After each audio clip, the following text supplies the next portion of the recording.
not only are you a senior lecturer and you're teaching in your discipline, you're also something called a director of active learning. So I would love if you could share more of like what that means and what your responsibilities are as the director of active learning.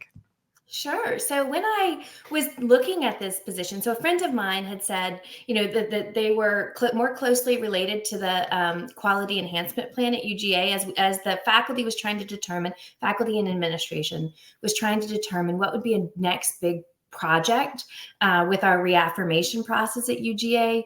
They started kind of coming to active learning. And at that time, I mean, you and I went through the Active Learning Summer Institute, and that's really what I knew about active learning. So when I was thinking about this, a friend kind of who had been much more involved in the process of creating the quality enhancement plan, this person said, "Hey, this may be a role you're interested in."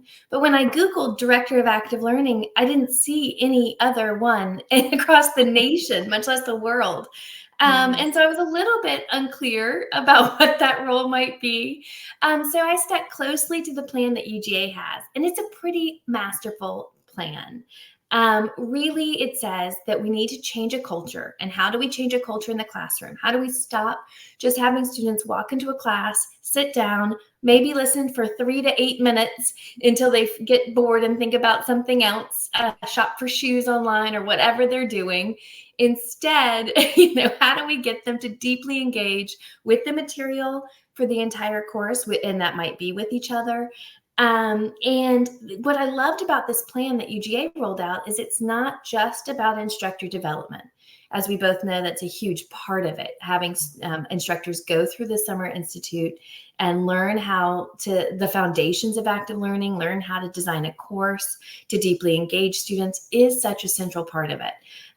But also a lot of my role and responsibilities are engaging students directly. I have some ambassadors that I take with me around and say, I'll talk about the benefits of active learning to students, but when this student next to me starts talking about the benefits and how it's helped them with their career path and where they're going, it's just very, very different. So I work directly with the student aspect. And then the third aspect that we really focus on in the Office of Active Learning is classroom enhancements.